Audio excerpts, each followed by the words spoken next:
Hello, everyone. Welcome. Happy to have distinguished sales experience people who are attending this webinar. To talk about myself in brief, my name is Saurabh Likha. I have 25 plus years of work experience. Majority has been into the B2B space. I started with industrial electronics, then moved into IT, have worked a lot in telecom, and then moved into software. For last few years, I'm into the consulting space. I help few startups to move on to the next level. Now, and I've written few books, and the last one is on entrepreneurship. Now, coming on to the topic of the future of the B2B sales, why this topic is in demand. I keep on talking to a lot of sales leader, especially the head sales, and more than 50%, which is a sizable percentage of people, believe that the because of the dynamism and the disruption into the overall business, the landscape of the B2B sales, that is the future of the B2B sales, is going to change, and this change is going to be huge. And some also believe that it may go the e-commerce retail way. Maybe in future the B2B buyers also start buying the products and services, something like people do in consumer retail. Means the digital will play a very strong role in the future. If that's going to happen, or if at all it's going to happen, what's going to be the future of the B2B organizations? What challenges will they face, and especially the salespeople? So let's talk about this. Let's start this discussion. So the agenda for today's discussion, the first topic which we are going to discuss today is the B2B sales past. I strongly believe if you don't know the past of any subject, it's very difficult to predict the future, because past gives you an idea what was the landscape, what were the challenges, how people fought those with challenges, what were the wins, what were the failures. So the past actually gives a peek into the future. So we'll talk about the B2B sales past, how actually B2B sales started. Then the second thing which we are going to discuss is the current scenario. What is the current scenario of the B2B sales organization? How is the great transformation in the business affecting them, and especially the salespeople? The third topic for the today's discussion is the B2B sales future. We'll talk about few facts, few studies, few surveys which have been done by organizations like McKinsey.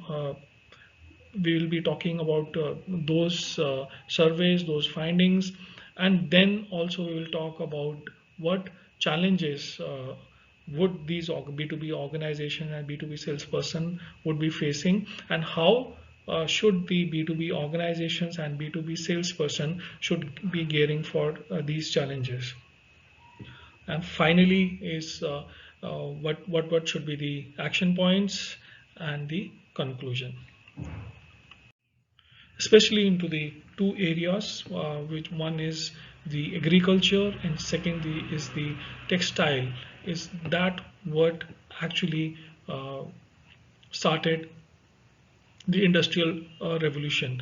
So once the agriculture output reached a strong level, uh, the people thought of bringing in machines basically to further increase the agriculture output, and this actually led to the invention of steam engine. And once steam engine was there, the business got roaring, because now the products could be transferred easily from one place to another. The raw material could be easily transported. And next was the development in basically the handicrafts. Till that point of time were actually produced at homes or in small cottage industries, but now machines were used to manufacture the textile. Industrial revolution is actually the backdrop of B2B. Industrial revolution gave birth to B2B business. So you can just consider an example. Lot of factories were put for the textile manufacturing. Lot of factories meant a lot of yarn required. A lot of factories meant a lot of machines required, and it also meant other supplies are required. This basically meant that business needed a lot of B2B suppliers to support them. So you can even consider the example in today's environment also. The one once the development start happening in any kind of business, the B2B business, because the way the business is growing, business then needs a lot of reality space. They need the infrastructure, they need the IT support, they need the IT hardware, they need the IT software. So B2B suppliers can come only into the being only if the industry is doing well. If industry is not doing well, then B2B business cannot be would not be doing well for that matter. So the background of B2B was basically the industrial revolution, which happened in 1800s and 1900s. But this industrial revolution actually also had a big impact on the demographic factors also. People who were living into the villages or areas, they started moving into towns and cities where the factories were put in. Such huge was the impact that by 1900 the urbanization was more than 75%.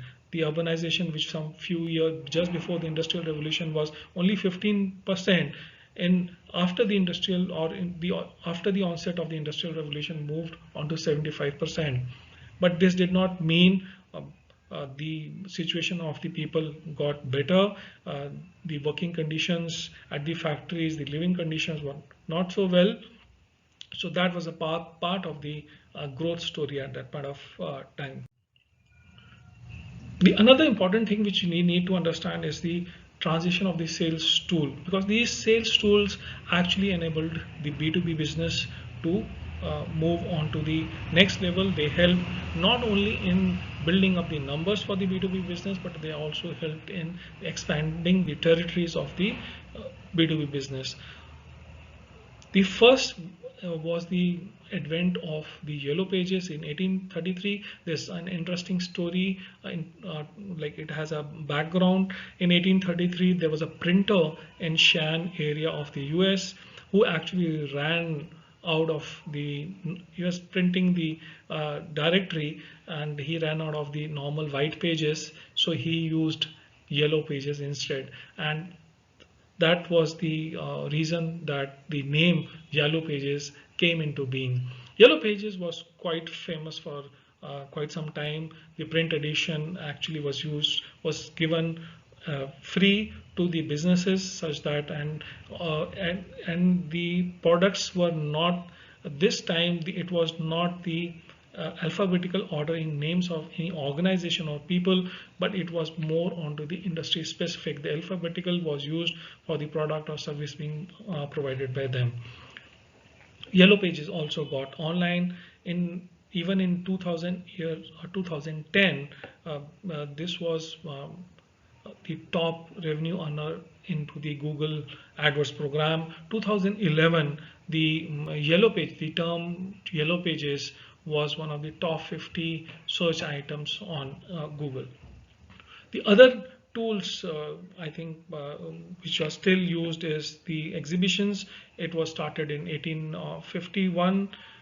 Mail order catalog in 1872. We do not use mail order catalog so much. I do not see them much happening.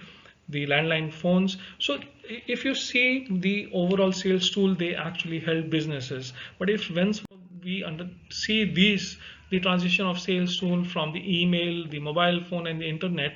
Now the impact was transformational impact. Now these businesses were basically impacting the business in a much big way. They were taking precedence, and in fact building the businesses, new businesses from scratch. A very good example would be Uber. For that matter, Uber, for that matter, does not own any taxi, but it is basically leading that business on the technology platform. So, and in future, uh, an exponential impact is expected through the artificial intelligence. So what is the current scenario? The current scenario is this is the latest article by Harvard Business Review as recent as February 2022, which says that traditional B2B sales and marketing are becoming obsolete. Majority of the B2B sales organizations work in a linear fashion. This means that the marketing generates the lead on a digital platform. Once the lead is qualified, it is handed over to the individual salesperson who is tasked with converting that lead into order. So, and for any sales organization, the conversion, the handoff from the digital to the individual seller should be as efficient as possible, and the conversion should be the highest. I even as a sales head, I think I used to task my team basically on the quality of leads generated, how are my salesperson handling those leads, and what kind of conversion we are doing. But as on today, this process is becoming obsolete. Let us understand why. Gartner did a survey of 750. That's a sizable number of B2B customers. The important part is this happened pre-pandemic, just before the pandemic. It was done in 2018. And the key finding of this survey is that the customers are spending only 17% of their buying time interacting directly with the supplier sales team. This means that this is a very important thing to look into. This means that the buyers do not need salespeople for the buying they want to do. If when I talk about 17% total time, means let's say if their B2B buyers doing one transaction and there are three people involved, so this 17% would be divided further by three, means only 5 or 6% of time. So where are the actually B2B buyers are spending their time? They are uh, gathering the information either online or online through the customer website, some blogs or webinars like these, or they are learning, having that independent learning offline. This means that B2B buyers were were interacting for salespeople only for majority for the information which they are provided, and now this information is easily available on internet, on customer websites, or some other medium. Thus B2B buyer is not interacting with the salesperson the way he used to interact earlier. This puts a very strong question mark on the value provided by B2B salesperson, B2B organization per se. So, and this is one factor which gives some kind of a prediction that B2B business may also go B2B like B2C uh, retail, e-commerce retail. So if that happens, then there would be a really big question mark of what could be the future of the B2B salesperson. As rightly put by a sales leader, which says that the sales team have really very little surface area for actual selling. Now, uh, I think we should not get so worried. This picture which I have put of basically a robot giving a presentation, it's not going to happen something like that, that the robot will replace the B2B salesperson. But yes, it looks a great probability that the technologies like artificial intelligence, bot, digital, mm, will coexist with the B2B salespeople, and they may also take precedence. Means a lot of work will be done through these technologies. For example, in future it may happen that organizations would be focusing on the sales conversations. Let's say a customer calls the call center or salesperson, and the conversation is recorded. That conversation is converted into text real time. The AI engine is analyzing that text on a real-time basis, and even before the call is finished, the AI gives the input to the salesperson whether this customer will buy or not buy, what kind of questions the salesperson should ask the buyer to engage him more. So it may happen in future that the technology may become a strong guiding factor for the B2B salespeople, and play a very strong role. This may, if that happens and if it's very successful, yes, then the salesperson needs to transform themselves in a big way to handle these challenges posed in the future. So what are the B2B challenges? B2B challenges. The first one is that, which I personally also see, is that the transactions which are happening into the B2B space, the number of buyers in the B2B transaction is increasing. It used to be 3 to 4 earlier. Now the number of buyers have increased from 3 to 4 to 6 to 8. This means the complexity of the transaction is getting more. There are more decision-making people. There are more multiple buyer personas which a seller must understand and handle for him to close the B2B transaction. The customer time we have already spoken, it's only 17% time spent, which is a cause of worry, and this all is actually affecting the cycle. The conversion is have become low, the cycles have become longer, and this will eventually lead to the sales pressure, and quality may be affected in the B2B space. The another B2B challenge is that the user groups are playing a stronger role into the B2B buying. User groups is a group which actually uses the product or services. Earlier, it used to happen that the people who are in the buying space used to be the leadership, the technology team, and the commercial. But now the user people groups which actually use the products are actually playing a strong role into the B2B buying space. This user groups is very concerned about the UI, the UX, the ease of use. So what has become now important is that into the B2B space, uh, the ease of use, which was not so important earlier, now is becoming a very important parameter. Sellers, the B2B sellers, do not know how to handle this breed, and this continues to be challenges, and a lot of work needs to be done in this space. Apart from, even after so many efforts, the B2B buyers say that the over 70% of the buyers say the buying remains complex.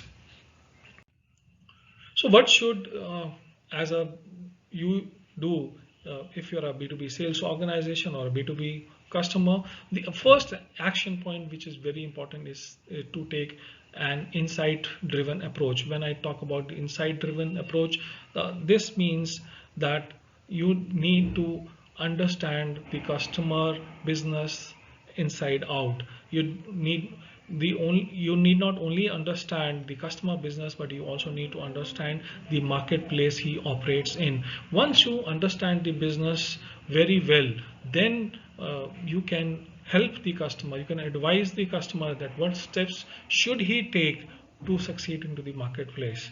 You can tell him that these steps will help him win in the marketplace, and what are the your how your products and services can help him win into that marketplace. So it's going to be a very strong kind of a collaboration. The work for that sale would have start happening much before. Now the sales would not only be a transactional or a transaction commercial transaction, but it's going to be more of a collaborative effort between the buyer and seller, such that they jointly win into the market. The, the seller has to take that approach that the customer's success, that his success lies into the customer's success. If you work with this attitude, you give those insights with results inside. It may also happen in future that the B2B buyers demand some kind of a guarantee from the B2B sellers that if they use their products and services, there the results should be visible, and if the results are not visible, then they may cancel the deal. There could be some penalty or some of those kind of things. So it has to be a lot of collaborative effort. A simple example I could give is of Foxconn. Foxconn is one of the largest contract manufacturer in the world. Its success lies in the success of its customer, like Apple iPhone. So if Foxconn is investing into some plant, people, processes, machines, it is investing only with a collaborative efforts with its customer like Apple. It will not put up a plant or process unless it has taken some kind of a discussion, or it's a joint effort by the customer and the supplier both. So this kind of approach needs to be taken by the B2B sellers as well. The another point which is there is my skin is the game. It talks about basically of the attitude shift. The B2B organization has to become more customer centric. The customer has to be in focus.